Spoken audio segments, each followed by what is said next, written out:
আমরা এখন যাচ্ছি। টাটা। তো দিনটা ছিল 11 ফেব্রুয়ারি, আমার বাবা মা 26th অ্যানিভার্সারি। প্রতি বছরই এই দিনে ওরা কেক কাটে, তো আমি ভাবলাম এবার না হয় একটু অন্যরকম হোক। তো যেহেতু দিনের দিন প্ল্যান, তাই আর অন্য কোথাও না ভেবে কাছাকাছির মধ্যেই চলে গেছিলাম দীঘা। তো যেতে যেতে অনেকটা সন্ধে হয়ে গেছিলো, তাই আর সেরকম কোথাও না ঘুরে আমরা সি বিচে বসেই সময় কাটাচ্ছিলাম দীঘাতে। তো তারপর এই সি বিচের ধার দিয়ে একটু হেঁটে হেঁটে দোকানগুলো একটু ঘুরে ঘুরে দেখছিলাম, মানে ওই ছোটোখাটো যে স্টলগুলো বসেছিল খাবারের, সেগুলি। বাবা তো বলছিল যে এত ফাঁকা দীঘা নাকি বাবা এর আগে কখনো দেখেনি। মানে অ্যাকচুয়ালি এখন অফ সিজন, মানে মাধ্যমিক এইচএস এগুলো হচ্ছে, তো সেরকমভাবে কেউই দীঘাতে সেই যে হিউজ ভিড়টা থাকে সেটা আর ছিল না। তো তারপরে আমরা আসলাম এই দোকানটার সামনে। এখানে এত জুটের ব্যাগ দেখে আমি মাকে বলছিলাম যে মানে ছোটোবেলায় কত কিনেছি, আর এখন এই ব্যাগগুলো তো মানে শুধু দীঘা না, গড়িয়াহাট, হাতিবাগান সব জায়গাতেই এখন অ্যাভেলেবেল, সব জায়গাতেই পাওয়া যায়। মেনলি যে দোকানটার উপরে আমার অ্যাট্রাকশন ছিল সেটা হলো এই দোকানটা, এই খেলনার দোকানটা। মানে প্রায় প্রত্যেক মাসেই আমরা একবার করে দীঘা আসতাম, আর কত যে খেলনা নিয়ে নিয়ে গিয়ে পুরো বাড়ি ভর্তি করতাম তার কোনো ইয়ত্তা নেই। আর একটু বড় হতে যে জিনিসটার উপর আরও অ্যাট্রাকশন বাড়লো দীঘা আসতে, সেটা হলো এই মুক্তোর হার, কানের দুল, এগুলোর ওপর তত দেখছিলাম তত কিনতে ইচ্ছা করছিল। তো মায়াবাড়ি আর লাভ নেই, এগিয়ে গিয়ে আবার সেই এখানে একটা খেলনার দোকান দেখেছিলাম। তো মাকে বলছিলাম যে দেখো এইটা কিনেছিলাম ছোটোবেলায়, এইটা ছিল আমার কাছে, ওটা ছিল, এরকম মানে পুরো ছোটোবেলার মেমোরিগুলো রিকল করছিলাম। যে সেম এরম বারবি ডলের একটা সেট ছিল আমার কাছে, এই খেলনা বাটির সেটটা ছিল আমার কাছে, মানে প্রচুর খেলনা কিনেছি এই দোকানগুলো থেকে। তো পুরো এই দোকানটার সামনে এসে তো আমি বুঝতেই পারিনি যে এটা দীঘার দোকান না কি গড়িয়াহাটের দোকান। পুরো সেম অ্যাজ ইট ইজ ওখানের দোকানে, মানে সব জায়গায় এখন সব কিছু পাওয়া যায়। তো আমরা কিছুই সেরকম শপিং করিনি। তো বেসিক্যালি আমরা উইন্ডো শপিং শেষ করে আবার এসে বসেছিলাম সি বিচে। তো একটু রাত বাড়তে অল্প কিছু লোক ছিল, কিন্তু সেই রকম আরও মারামারি করার মতন ভিড় ছিল না এবারে দীঘাতে। এরকমভাবেই সেদিনটা শেষ করে পরের দিন সকালবেলা আমি, বাবা, মা চলে গেছিলাম সানরাইজ দেখতে। মানে আমি তো ভোরবেলা 5টা থেকে মাকে বলছিলাম চলো চলো সানরাইজ হয়ে যাবে চলো। তো এসে পৌঁছেছিলাম ওই 5:30 পৌনে 6টার দিকে। তখনও আকাশের অবস্থা ছিল ঠিক এরকম, খুব সুন্দর দেখতে লাগছিলো, কিন্তু তখনও সানরাইজ হয়নি। সানরাইজ হতে তো সেই 6:30 7টা বেজে গেছিলো। তো তারপর সেজেগুজে একটু ঘুরতে বেরিয়ে গেছিলাম। প্রথমেই আমরা গেছিলাম এই মেরিন মিউজিয়ামে, মানে মেনলি এটা একটা অ্যাকোয়ারিয়াম টাইপের ছিল। ভেতরে যদিও ভিডিও করতে দেয়নি, নয়তো ভেবেছিলাম কী আছে সব ভিডিও করবো, বাট অ্যালাউড ছিল না ভেতরে।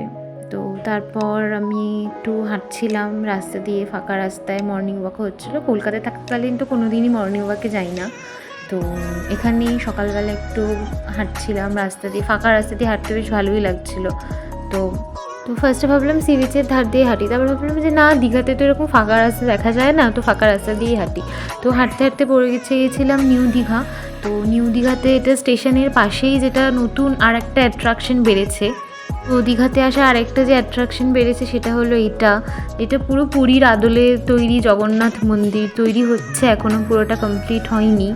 তো এখানে অ্যাকচুয়াল পুজো শুরু হবে 30 এপ্রিলের পর থেকে, এখন মেইনলি কনস্ট্রাকশন চলছে। তো বাবা বলছিল আবার 30 এপ্রিলের পর আবার আসবে। তো কোনো জিনিস তৈরি হতে থেকে দেখছি, প্লাস তৈরি হয়ে যাওয়ার পর যে ফাইনাল লুকটা, সেটা দুটোই মানে কম্পেয়ার করতে ভীষণ ভালো লাগে।